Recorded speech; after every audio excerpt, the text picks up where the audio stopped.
अब इस वीडियो में मैं आपको बहुत इम्पोर्टेंट बातें बताने जा रहा हूं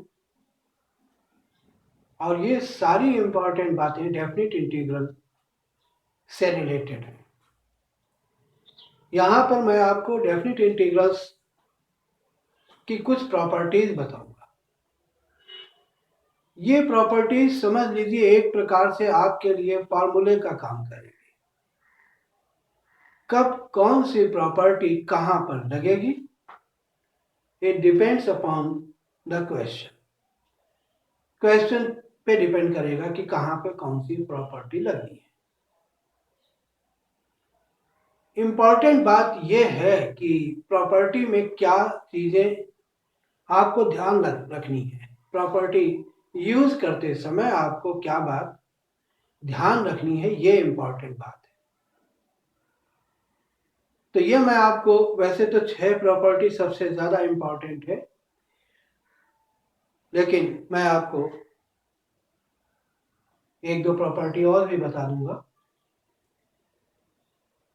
और उन सभी को आपको समझ लेना है, याद कर लेना है और फिर क्वेश्चंस करके उनको प्रैक्टिस में लाना है। चलिए now let us start. Property number 1। Property number 1 ये कहती है कि if we have an integration with the limit a to b fx dx और हम ये चाहते हैं कि इनकी लिमिट की पोजीशन इंटरचेंज हो जाए। आपको लगता है कि लिमिट की पोजीशन इंटरचेंज होने से कुछ हमको बेनिफिट मिल सकता है, तो आप ये कर सकते हैं, लेकिन तब आपको एक काम करना पड़ेगा और वो ये है कि आपको बाहर एक माइनस साइन लगाना पड़ेगा। फंक्शन वही रहेगा और कहीं कोई चेंज नहीं होगा। लिमिट, जो लोअर लिमिट है वो अपर लिमिट बन जाएगी, जो अपर लिमिट है वो लोअर लिमिट बन जाएगी, लेकिन आपको बाहर एक माइनस साइन लगाना पड़ेगा, तब ये काम हो पाएगा। ये है आपकी प्रॉपर्टी नंबर 1। प्रॉपर्टी नंबर 2 जो है वो ये कहती है कि if we have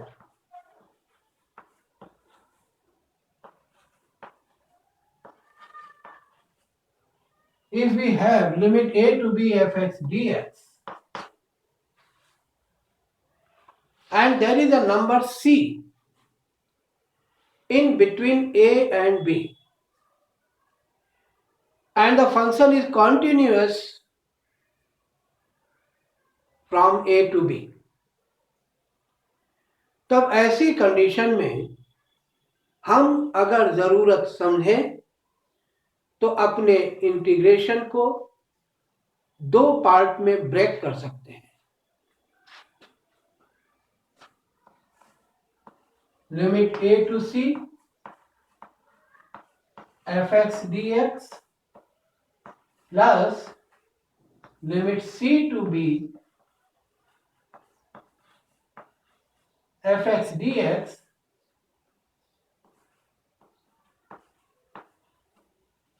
where c lies between a and b।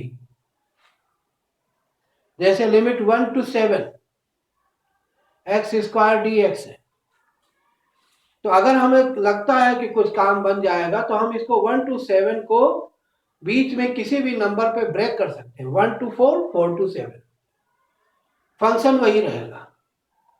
और दूसरी बात, अगर यहां पे 1 to 4 है तो नेक्स्ट की स्टार्टिंग जो है वो 4 से ही होगी, बीच में ब्रेक नहीं होना चाहिए। 1 to 4 x square dx plus 4 to 7 x square dx। और इसको 2 ही नहीं, आप कितने ही पार्ट में ब्रेक कर सकते हैं, लेकिन शर्त है कि चेन टूटनी नहीं चाहिए। Limit a to b, a to c, c to d, ऐसे कुछ भी कर सकते हैं, लेकिन अगर कॉन्टिन्यूस है तो। और आप इसका रिवर्स भी कर सकते हैं, उल्टा भी कर सकते हैं। उल्टा मतलब अगर मान लिया आपके पास दो या दो से ज्यादा इंटीग्रेशन है जिनके फंक्शन सेम है, ध्यान से सुनिएगा, दो या दो से ज्यादा इंटीग्रेशन है जिनके फंक्शन सेम है,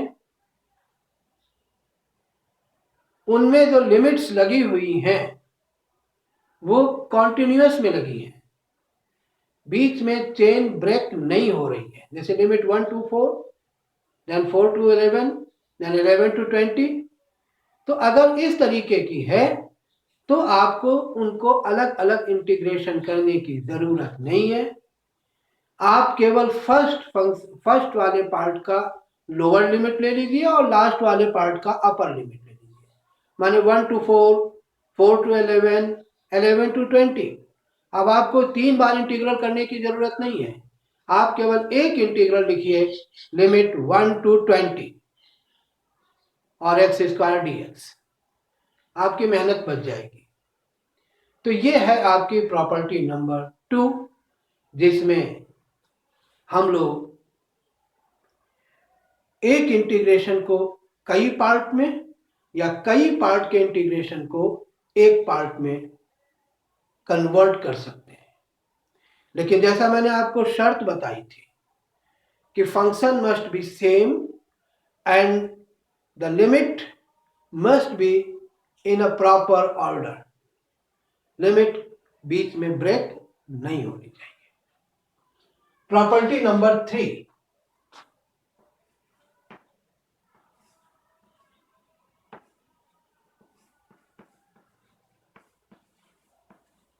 if we have limit a to b fx dx, अब आप केवल इतना करते हैं कि वेरिएबल का सिंबल चेंज कर देते हैं और इंटीग्रेशन भी नए वेरिएबल के ही रिस्पेक्ट में करते हैं, तो उसमें फिर लिमिट को चेंज करने की जरूरत नहीं है। जैसे limit 0 to π/2 sin x dx हो या limit 0 to π/2 sin theta d theta हो, दोनों की वैल्यू सेम आएगी। बस आपने x को थीटा से कन्वर्ट कर दिया, रिप्लेस कर दिया, dx को d थीटा से रिप्लेस कर दिया, तो उससे कोई फर्क, क्योंकि आपने क्या किया, आपने let x is equal to theta कर दिया, और जब x is equal to theta कर दिया तो लिमिट, जैसे मैंने बताया था कि सब्स्टिट्यूशन में लिमिट चेंज करना पड़ता है। अगर आप यहाँ चेंज भी करोगे तो क्या होगा, एक बार x की जगह लोअर लिमिट रखोगे तो थीटा की वैल्यू वही आएगी, अपर लिमिट रखोगे तो थीटा की वैल्यू वही आएगी। तो ऐसे में आपको लिमिट चेंज करने की जरूरत नहीं है।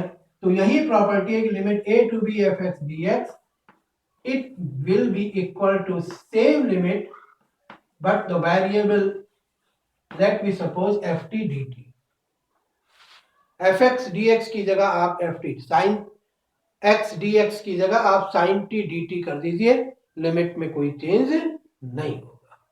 लेकिन शर्त है कि केवल वेरिएबल का सिंबल चेंज होगा, बाकी फंक्शन के नेचर में कोई चेंज नहीं होना चाहिए। माने अगर एक तरफ sin x है तो एक तरफ आप cos x नहीं कर सकते हैं, तब ये प्रॉपर्टी नहीं लगेगी।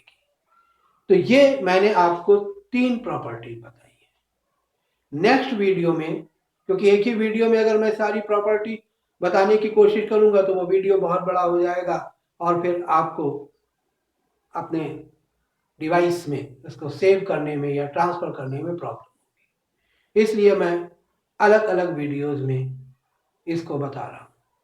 नेक्स्ट वीडियो में मैं आपको इसके आगे की प्रॉपर्टी बताऊंगा।